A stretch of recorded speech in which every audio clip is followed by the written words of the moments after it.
حکومت نے فیصلہ کیا ہے کہ اب سرکاری طور پہ خطبہ جمعہ کے موضوعات سعودی عرب، امارات، کویت، بحرین وغیرہ کی طرح خطباء کو دیے جائیں گے، اور وہی خطبہ جو لکھا ہوا آئے گا وہ پڑھ کے لوگوں کو سنا سکیں گے۔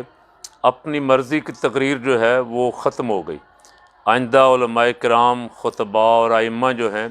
وہ مساجد میں اپنی مرضی کی تقریر نہیں کر سکیں گے، اور اپنی مرضی کی تقریر کا مطلب ہے کہ حق نہیں کہہ سکیں گے۔ وہی کچھ کہنا پڑے گا جو حکومت کی مرضی ہوگی، جو حکومت کی خواہشات ہوں گی، جس طرح کا لبرل اسلام حکمران چاہتے ہیں اس کے مطابق کی خطباء کو اور ائمہ کو بولنا پڑے گا۔ آج کی خبر یہ خبر دے رہی ہے، تو میں متوجہ کرنا چاہتا ہوں علماء کرام کو، خطباء کو، ائمہ کو، کہ وہ اس پہ غور کر لیں کہ ان کی آزادی آہستہ آہستہ سلب کرنے کی کوشش ہو رہی ہے، اور انہیں غلام امام بنانے کی کوشش ہو رہی ہے۔ مسجدوں میں امام تو آزاد ہوتا ہے، امام تو قوم کی رہنمائی کرتا ہے، امام قوم کی قیادت کرتا ہے۔ اللہ نے اسے اس منصب پہ فائز کیا ہے۔ اس کا کام صرف نماز پڑھانا نہیں کہ 4 رکعتیں پڑھائے اور کوئی سرکاری خطبہ دے کے فارغ ہو جائے۔ اس کا کام یہ ہے کہ وہ امت کی امامت کرے، امت کی قیادت کرے، امت کی رہنمائی کرے۔ اور الحمدللہ ثم الحمدللہ پاکستان جو معرض وجود میں آیا، اس میں ان آزاد علماء کی بہت بڑی بڑی قربانیاں ہیں، مولانا فضل خیر آبادی رحمۃ اللہ علیہ جیسے اکابرین کی،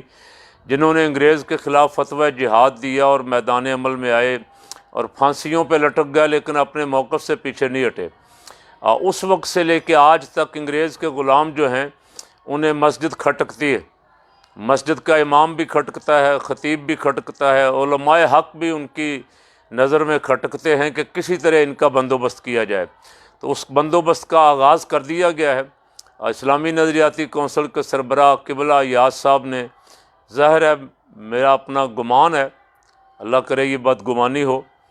گمان یہ ہے کہ انہوں نے وزارت مذہبی امور سے جناب محترم پیر طریقت رہبر شریعت نور اللہ قادری صاحب سے بھی مشاورت کی ہوگی، اور ان کی مرضی سے یہ مسودہ انہوں نے جا کے وزیر اعظم کو پیش کیا ہے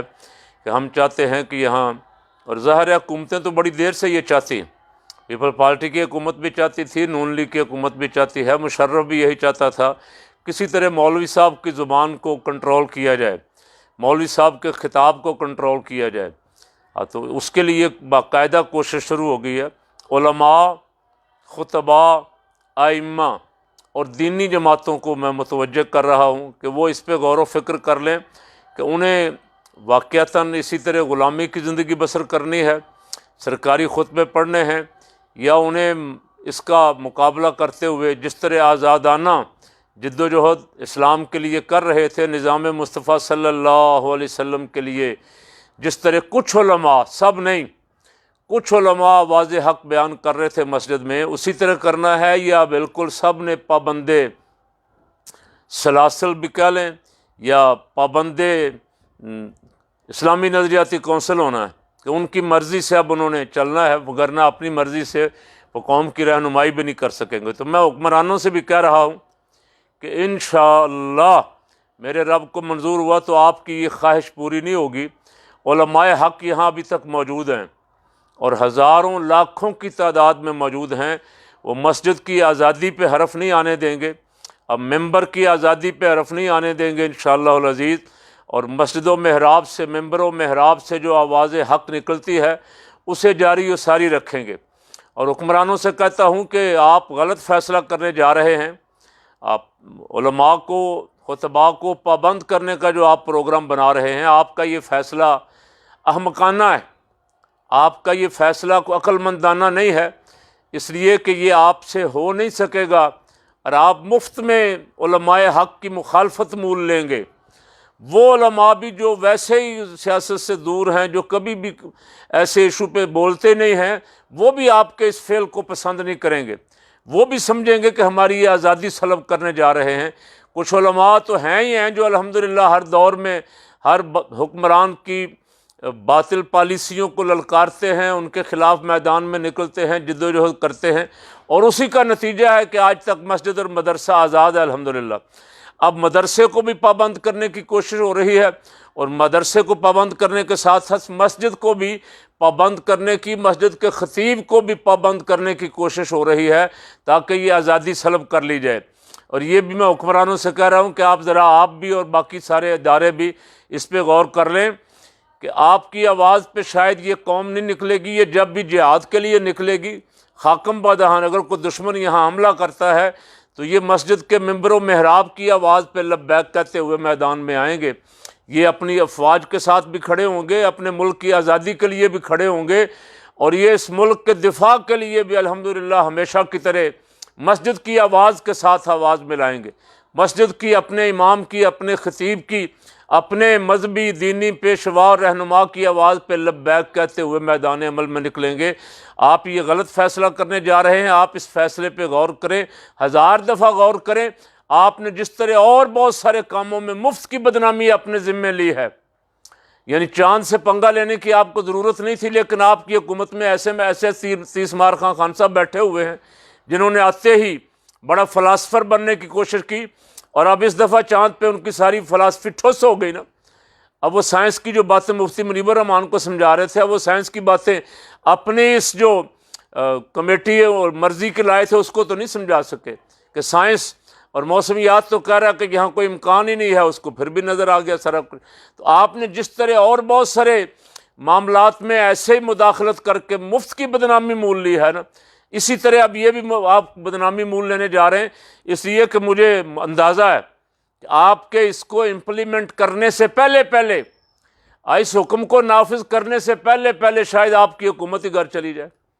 آپ اور چند دن ہیں، اپنے ہاتھوں ہی توڑ بیٹھے ہیں، یا کوئی توڑ دے، یا کچھ ایسا نظام جو نظر آ رہا ہے اس وقت، حالات جو بنے ہوئے ہیں آپ کے دائیں بائیں، جو 30 مارخاں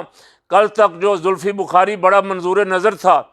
آج وہ زلفی بخاری کا بھی شور پڑا ہوا ہے نا پورے ملک میں۔ ایسے زلفی بخاریوں نے آپ کو مروایا، انہوں نے صحابہ کرام رضوان اللہ علیہ مجمعین کے گستاخوں کی حمایت کی، اور ان کی حمایت میں کھڑے ہونے والوں کو پابند سلاسل کیا۔ آج وہ مشیر صاحب جو بڑے لاڈلے تھے کل تک، ان کے ساتھ کیا ہو رہا ہے خان صاحب؟ وہ کیا کر رہے تھے؟ آپ کو پتہ چل گیا نا،